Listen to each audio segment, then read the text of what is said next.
Imagine this. You wake up on a Saturday morning and it's 11:30 a.m. You lay in bed for a couple of more minutes and then you decide to get up. Immediately, you turn on the computer and go grab yourself a snack, a box of cookies. You decide to start playing video games with your friends and you do that for the rest of the day more or less. At around 8 p.m. you stop since you became hungry again and you decide to go grab some ice cream. After that, you continue on playing. And when the time is around 4 a.m., you decide to go to bed.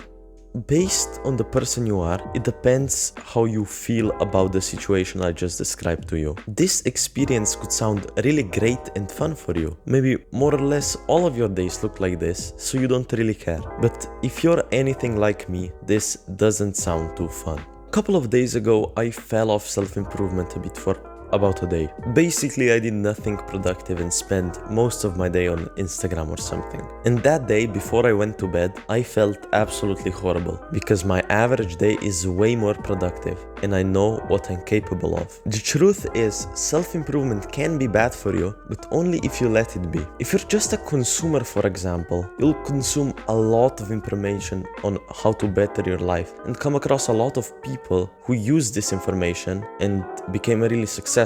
But you just won't take action. Honestly, that's more or less the worst situation you can be in this case. All of your friends will still be happy and enjoy playing video games, while you will feel good in the moment, but later you'll find yourself feeling guilty since you know you could have done something productive and you know how to make your life better. Don't get me wrong, there's nothing wrong with consuming good content. You just have to make sure you act on it later. If you have a couple of days time, I recommend you spend one day, all day, just watching self-improvement content. And while watching, just write the things that seem the most important to you down. Then, across the next couple of days, you should try to implement everything you had written down at least once. This is, in my opinion, the best thing you can do. Since yes, trying to be productive and consuming self-improvement content in the same day can be nice. But how much of the content are you actually gonna remember by doing that?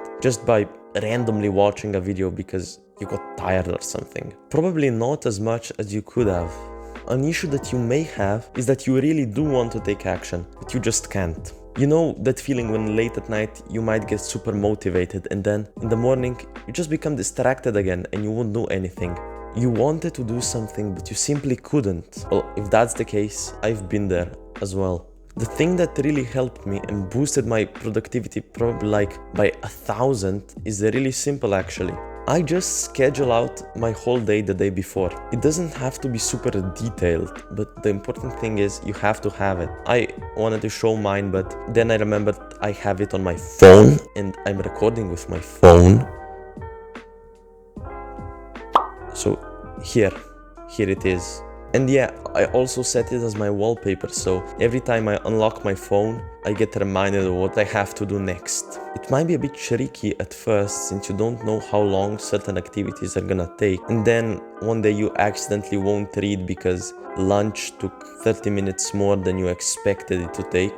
But over time you'll get used to it and you'll start to remember how much time certain activities take up. You should also remove the things that are distracting you throughout the day.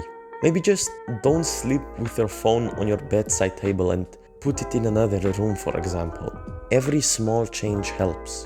Now, I'm gonna read you a verse from the Bible that comes out of Proverbs 12:27. Whoever is slothful will not roast his game, but the diligent man will get precious wealth. And think about this. There are two people... Oh, my mom is calling me. Answer your phone when your mom calls, guys.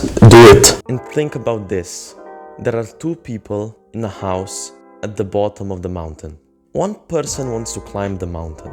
He studied the routes, bought the gear, and visualized the view from the top. However, for various reasons, he avoids starting the climb altogether. The other person never cared to look outside his window to notice the mountain. He is too busy enjoying himself in the moment. But who is really at loss in this situation? Just think about it. And in the end, remember, become the best version of yourself. Goodbye.